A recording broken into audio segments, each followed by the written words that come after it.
প্রিয় ছাত্রছাত্রীরা, আজকে আমি তোমাদেরকে এই ভিডিওর মাধ্যমে ক্লাস 9-এর ভূগোলের যে সমস্ত প্রশ্নগুলো দেওয়া হয়েছে 2024 সালের আইএমআরটির প্রশ্নবিচিত্রা তৃতীয় পর্যায়ক্রমের মূল্যায়ন অর্থাৎ থার্ড সামেটিভের জন্য এখানে স্কুল নম্বর 5, এই 5 নম্বর স্কুলে যে সমস্ত প্রশ্নগুলো আছে তোমাদের যে পেজ নম্বর 492, সেখানে সমস্ত প্রশ্নের উত্তর আমরা আলোচনা করবো আজকে এই ভিডিওর মাধ্যমে ভূগোলের। আর এর আগের যে স্কুলগুলো ছিল 1 থেকে 4 অবধি, সেই স্কুলগুলোর প্রশ্ন উত্তর আমরা অলরেডি চ্যানেলে আপলোড করে দিয়েছি। তোমরা প্লেলিস্ট থেকে সেই প্রশ্ন উত্তরগুলো অবশ্যই দেখে নেবে এবং পরবর্তী স্কুলের প্রশ্ন উত্তরগুলো পাওয়ার জন্য আমাদের চ্যানেলটাকে অবশ্যই সাবস্ক্রাইব করে রাখবে। তো আজকে দেখো 5 নম্বর স্কুল, সেখানে প্রথম বিভাগ কয়ের মধ্যে যে সমস্ত প্রশ্ন আছে সেখানে দেখো কী বলা আছে। এখানে ম্যাপ পয়েন্টিংগুলো দেওয়া আছে, এগুলো করবো না, বাকি যে প্রশ্ন আছে সেগুলো আমরা আলোচনা করবো। বিভাগ খতে দেখো 14টা এমসিকিউ টাইপ প্রশ্ন দেওয়া আছে, 14 নম্বর, প্রত্যেকটা প্রশ্ন মান 1। প্রথম প্রশ্ন, সঠিক উত্তরটি নির্বাচন করে লেখো। প্রথম দেখো 1 দাগের প্রশ্নে বলা আছে পৃথিবীর নিরক্ষীয় ব্যাস হলো, পৃথিবীর নিরক্ষীয় ব্যাস কত? পৃথিবীর নিরক্ষীয় ব্যাস এখানে হবে 12,757 কিমি, অপশান এ। পরের প্রশ্ন মহাবিষুব হয় কোন তারিখে? তো এখানে 21, এটা হবে 21শে মার্চ এবং 23শে জুন, 23শে সেপ্টেম্বর। তো দেখো আমাদের বছরের দুবার মহাবিষুব হয়, একবার বসন্তকালীন মহাবিষুব 21 মার্চ এবং একটা শীতকালীন মহাবিষুব 23শে সেপ্টেম্বর। তো আমাদের এখানে অপশান বি সঠিক উত্তর হবে, কারণ এখানে আমার মনে হয় 21 এবং 23 দুদিনই তো হয়, কিন্তু মনে হয় উত্তর তোমাদের 21শে মার্চ এটা নেবে।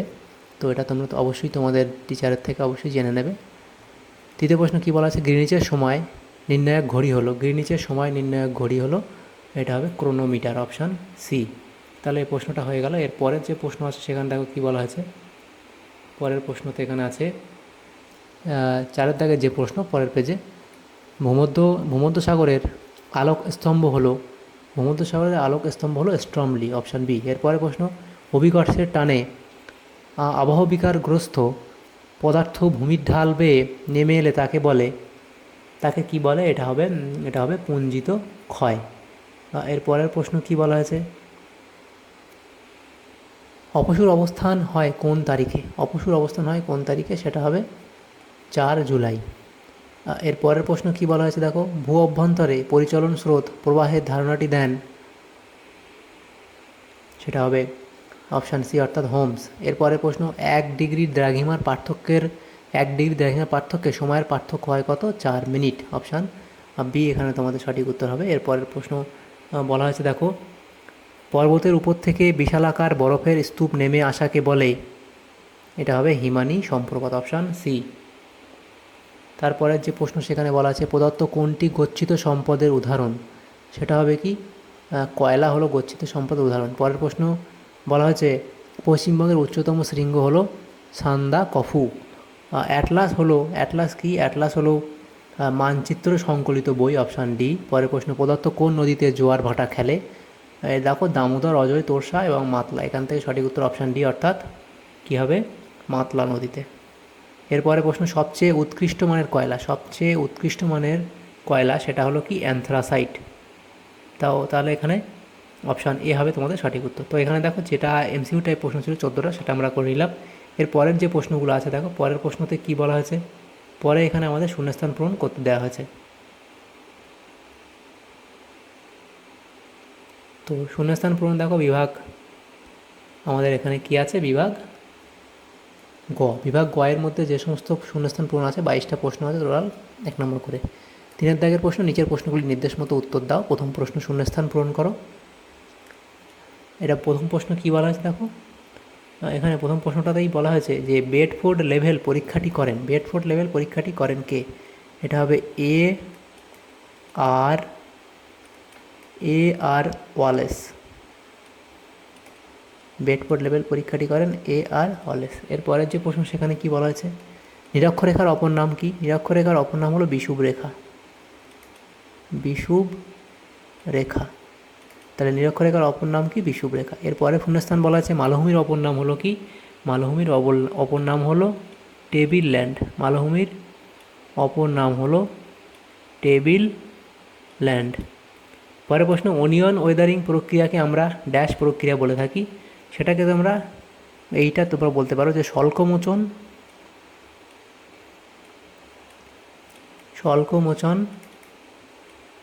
অথবা তোমরা সেটাকে এক্সফোলিয়েশন বলতে পারো।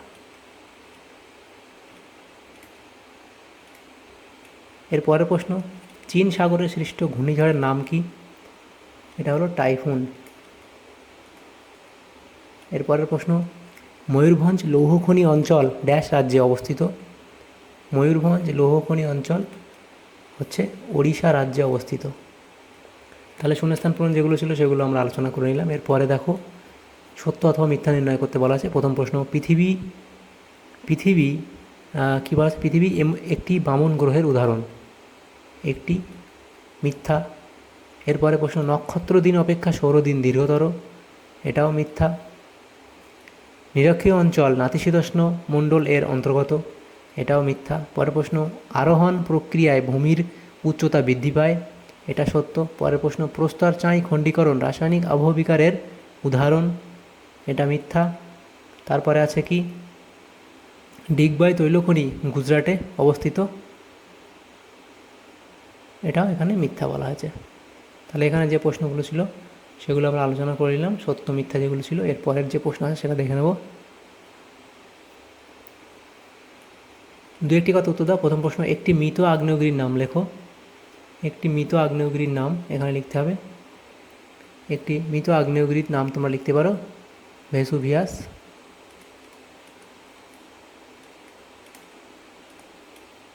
পরের প্রশ্ন, দ্রাঘিমার অপর নাম কি? এই দ্রাঘিমা রেখার অপর নাম কি? এটা হবে মধ্যরেখা। দ্রাঘিমা রেখার অপর নাম মধ্যরেখা। ব্ল্যাক ডায়মন্ড কোন খনিজ দ্রব্যকে বলা হয়? কয়লাকে ব্ল্যাক ডায়মন্ড বলা হয়। একটি দুষ্প্রাপ্য সম্পদের উদাহরণ দাও। একটি দুষ্প্রাপ্য সম্পদ হলো ক্রায়োলাইট।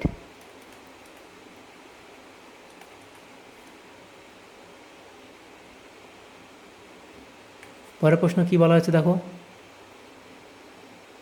ভারতের রুট বলা হয় কোন শহরকে? এটা হলো দুর্গাপুরকে। দুর্গাপুরকে ভারতের রুট বলা হয়, দুর্গাপুর।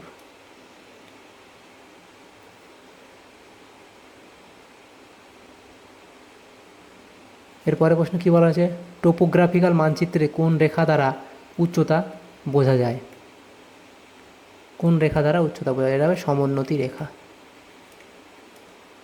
সমোন্নতি রেখা। তো দেখো এখানে এসে দুষ্প্রাপ্য সম্পদ উদাহরণ ক্যারোলাইট। তো এটা তোমরা খনিজ সম্পদের মধ্যে পড়ে, এটা লিখতে পারো যে খনিজ সম্পদের মধ্যে পড়ে, এটা খনিজ সম্পদের মধ্যে পড়ে। পরের প্রশ্ন আছে দেখো, বাম দিকের সঙ্গে ডান দিকের মেলাও। তো সেখানে তোমরা দেখো বাম দিক এখানে আছে কল্যাণী। এই কল্যাণী কী হবে? এটা হবে অপশান সি অর্থাৎ পরিকল্পিত শহর। কৃষ্ণনগর, এটা হবে কি? কৃষ্ণনগর হচ্ছে কর্কট ক্রান্তি রেখা। চিত্তরঞ্জন, এটা কি? রেল ইঞ্জিন নির্মাণ কারখানা। এরপর আছে শিলিগুড়ি। শিলিগুড়ি কী হবে? উত্তর পূর্ব ভারতের প্রবেশদ্বার। এভাবে ডান স্তম্ভ বাম স্তম্ভ মিলিয়ে নেবে। এর পরের যে প্রশ্নগুলো আছে দেখো, বিভাগ ঘয়ের মধ্যে যে প্রশ্ন আছে, 4-এর দাগের প্রশ্ন, 2-এর দাগের দেখো 6টা প্রশ্ন, 2 নম্বর করে 12 নম্বর দেওয়া আছে। আবহবিকার কাকে বলে? আবহবিকার কাকে বলে তোমরা লিখবে। দ্বিতীয় প্রশ্ন বলা আছে গ্রিনিচ গড় সময় কাকে বলে? এটা গ্রিনিচ। এরপরে তারপরে আছে লোয়েস সমভূমির ধারণা দাও। লোয়েস হলো এক ধরনের পিচ্ছিল পুষ্টি সমৃদ্ধ মাটি বা বাতাসে ধূলিকণা হিসেবে বহন হয়ে একটি নির্দিষ্ট জায়গায় জমে থাকে। এই ধরনের মাটিতে সাধারণত ক্যালসিয়াম কার্বনের পরিমাণ বেশি থাকে। লোয়েস সমভূমি হলো এমন একটি সমভূমি যেখানে এই ধরনের লোয়েস মাটি জমে থাকে। চীনের লোয়েস সমভূমি বিশ্বের সবচেয়ে বড় লোয়েস সমভূমির উদাহরণ। পরের প্রশ্নে কী বলা আছে, ভূমিধসের 2টি কারণ উল্লেখ করো। প্রাকৃতিক কারণ এবং মানবসৃষ্ট কারণ, সেটা তোমরা লিখবে। সম্পদের 2টি বৈশিষ্ট্য উল্লেখ করো। সম্পদের 2টি বৈশিষ্ট্য দুর্লভতা উপযোগিতা, এই 2টি বৈশিষ্ট্য লিখবে। স্কেল কাকে বলে? এখানে দেওয়া আছে, উদাহরণ এখানে লিখে দেবে। এরপরের প্রশ্ন কী বলা আছে দেখো, পশ্চিমবঙ্গের পশ্চিম সীমানায় অবস্থিত রাজ্যগুলির নাম লেখো। পশ্চিমবঙ্গের পশ্চিম সীমানায় অবস্থিত রাজ্য একদম পশ্চিমে আছে সেটা ঝাড়খণ্ড, এবং আমাদের যেটা আছে পশ্চিমবঙ্গের উত্তর পশ্চিম সীমানায় আছে কি? বিহার। বিষুবের ধারণা দাও, অর্থাৎ বিষুবের ধারণা সেটা তোমরা লিখবে এখানে।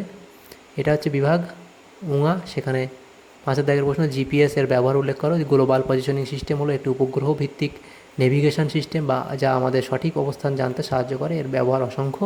তোমরা নেভিগেশন হিসাবে গাড়ি জাহাজ বিমান ইত্যাদি চালানোর সময় সঠিক পথ খুঁজে পেতে জিপিএস ব্যবহৃত হয়। ম্যাপিং হয়, অনুসন্ধান ও উদ্ধার, লজিস্টিক, বিপর্যয় মোকাবেলা, যেমন প্রাকৃতিক বিপর্যয়ের সময় দ্রুত সঠিকভাবে আক্রান্ত এলাকা নির্ণয়ে জিপিএস সাহায্য করে, এবং কৃষিক্ষেত্রে কৃষিতে ফসল উৎপাদন এবং পরিচর্যা করার জন্য জিপিএস ব্যবহার করা, সঠিক তথ্যে জিপিএস ব্যবহার করে সঠিক তথ্য পাওয়া যায় ইত্যাদি লিখে দেবে।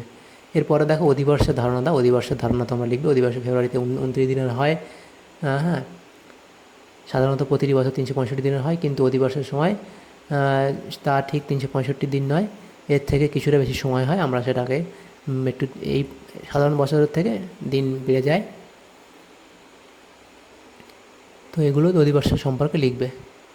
তারপরে কোন বছরগুলিকে অধিবর্ষ বলা হয় দাও, সেটা লিখতে পারো। যে বছরগুলি 4 দিয়ে ভাগ করলে ভাগফল 0 আসে, অর্থাৎ ভাগশেষ 0 আসে, সেইগুলিকে আমরা অধিবর্ষ হিসেবে নিতে পারি। যেমন এই বছরগুলো এবং অন্য অন্য ক্ষেত্রে। তবে শতাব্দীর ক্ষেত্রে কি হয়, সেখানে আমাদেরকে আবার 4 দিয়ে শুধুমাত্র এই 4 দিয়ে ভাগ করলে হবে না, সেখানে শুধুমাত্র আমাদেরকে 400 দিয়ে ভাগ করতে হবে, তবেই আমাদের এগুলো আসবে। তো ডিটেলস এখানে লেখা আছে, এগুলো লিখে দেবে। অধিবর্ষের গুরুত্ব তোমরা দিয়ে দেবে এখানে। তারপর লিখবে দুর্যোগ ও বিপর্যয়ের মধ্যে পার্থক্য লেখো। তো এখান থেকে লিখতে পারো দুর্যোগ, সেখানে তার সংজ্ঞা লিখবে। বিপর্যয়ের ক্ষেত্রে কী করবে, তার সংজ্ঞা লিখবে। কারণ, এখানেও কারণ আছে, প্রভাব তোমরা সাজিয়ে লিখে নেবে। তো আমি এখানে ছোট্ট করে একটা লিখে দিয়েছি, তোমরা এটাও লিখতে পারো, কারণ 2 নম্বর আছে সেহেতু বেশি বড় করে না লিখলেও এভাবে লিখলেও হবে। যে বৈশিষ্ট্য লিখবে এবং দুর্যোগ এবং বিপর্যয়। দুর্যোগের কী হয়, আকার কী হয়, ছোটো থেকে বড় হয় দুর্যোগ, এবং বিপর্যয় বড়, এবং প্রভাব কী হয়, স্থানীয় বা আঞ্চলিক, এবং এটা ব্যাপকভাবে হয় বিপর্যয়। পুনরুদ্ধার তুলনামূলকভাবে সহজ, দুর্যোগের ক্ষেত্রে তুলনামূলকভাবে পুনরুদ্ধার সহজ হয়। আর বিপর্যয়ের ক্ষেত্রে কঠিন এবং দীর্ঘ সময় সাপেক্ষ। উদাহরণ কী হয়, দুর্যোগের উদাহরণ ভূমিকম্প, বন্যা, আর বিপর্যয়ের উদাহরণ তোমরা মহামারী বা পারমাণবিক বিস্ফোরণ ইত্যাদি। তো তোমরা এটাও লিখতে পারো এখানে যেটা দেওয়া আছে, এবং ভালো করে লিখতে চাইলে এটা তোমরা সাজিয়ে লিখে নেবে। দুই দিকে বিপর্যয়ের দিকে লিখবে এবং দুর্যোগের দিকে দুর্যোগ, বিপর্যয়ের দিকে বিপর্যয় লিখে নেবে। পরের প্রশ্ন ছিল, দেখো এখানে কী বলা হয়েছে, গ্লোব ও মানচিত্রের পার্থক্য উল্লেখ করো। গ্লোব ও মানচিত্রের মধ্যে প্রধান পার্থক্য, গ্লোব ত্রিমাত্রিক, মানচিত্র দ্বিমাত্রিক। তো গ্লোব আর মানচিত্র আলাদা আলাদা করে তোমরা লিখে নেবে। আমি এখানে এক লাইনে লিখেছি, তোমরা আলাদা আলাদা করে লিখে নেবে। গ্লোব পৃথিবীর আকার ও আকৃতি সবচেয়ে সঠিকভাবে দেখায়, এবং মানচিত্রে কিছুটা বিকৃতি থাকতে পারে। গ্লোব ছোটো এলাকাতে দেখতে অসুবিধা হয়, মানচিত্রে ছোটো এলাকা দেখতে সুবিধা হয়। তো এভাবে তোমরা পার্থক্য লিখতে পারো। আকার, দৃশ্যমানতা, স্কেল, বিচ্যুতি, তথ্য উপস্থাপনের ব্যবহার ইত্যাদি, এভাবে তোমরা পার্থক্য লিখে দিতে পারো। এরপরে যে প্রশ্ন ছিল, দেখো বলা আছে পশ্চিমবঙ্গে কৃষির সমস্যাগুলি উল্লেখ করো। যেমন ভূমিক্ষয়, জলের অভাব, পর্যাপ্ত সার ও কীটনাশকের অভাব,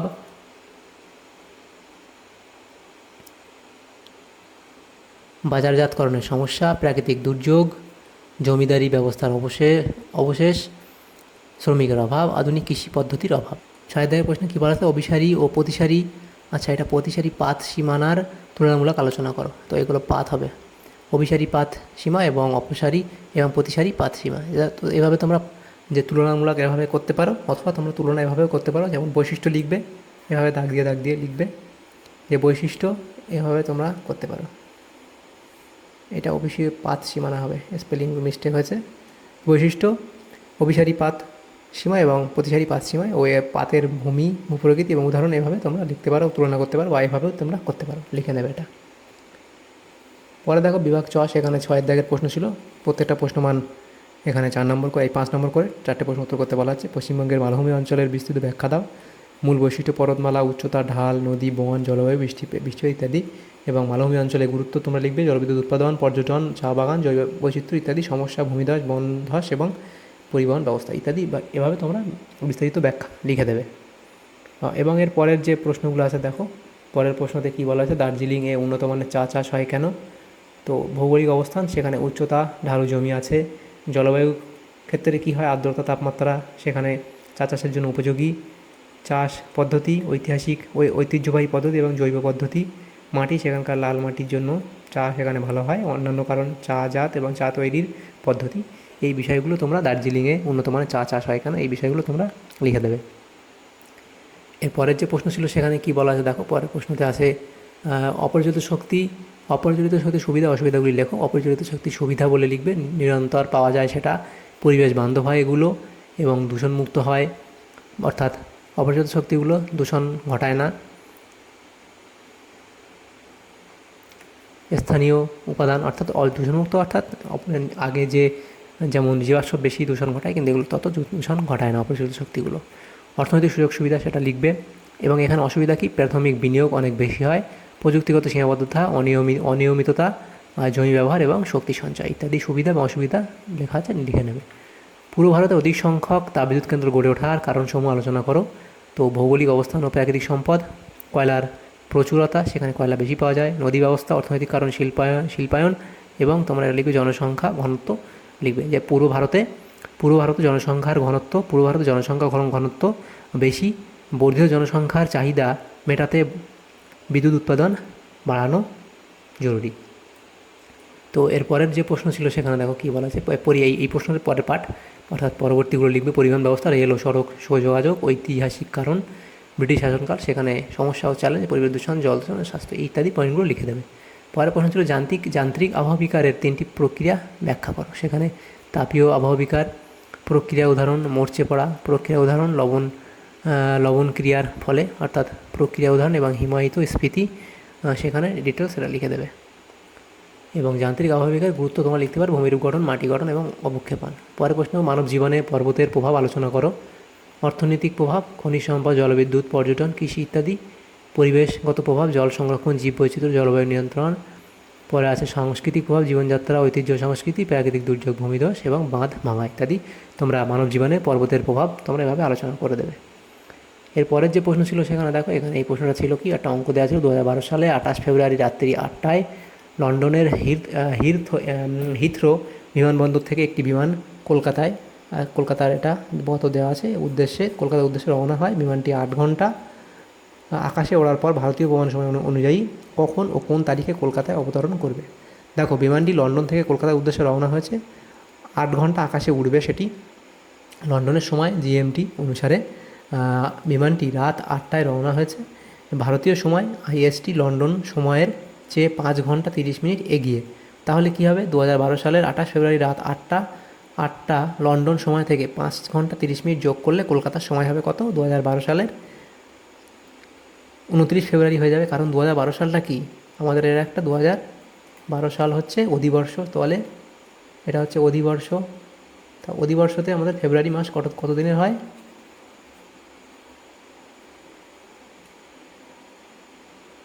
অধিবর্ষে আমাদের ফেব্রুয়ারি মাস কত দিনের হয়, 29 দিনের হয়। তো সেক্ষেত্রে আমাদের দেখো, এই যে রাত 8টা লন্ডনে, 28 তারিখ রাত 8টা, সেখান থেকে 5 ঘন্টা 30 মিনিট আমরা যোগ করে দিলে কত হবে, 8 5 13, অর্থাৎ 1:30 AM হয়ে যাবে। 29 ফেব্রুয়ারি সকাল 1:30 হয়ে যাবে, অর্থাৎ সকাল নয়, এটা রাত 1:30 AM হবে। এবং 8 ঘন্টা ওড়ার পর, অর্থাৎ বিমান যখন 8 ঘন্টা আকাশে উড়বে, তাহলে কী হবে, এই 1:30 AM এর সাথে আরও 8 ঘন্টা আমাদের যোগ করতে হবে, তারপরে ভারতে পৌঁছাবে। তো 1:30 AM, সেখানে এটা হবে 29 ফেব্রুয়ারি।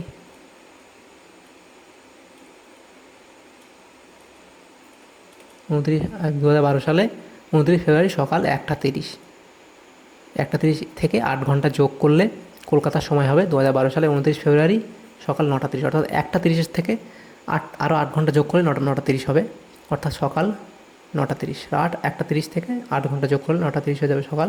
অতএব বিমানটি কলকাতায় 2012 সালে 1 মার্চ নয়, 29 ফেব্রুয়ারি সকাল 9:30 অবতরণ করবে।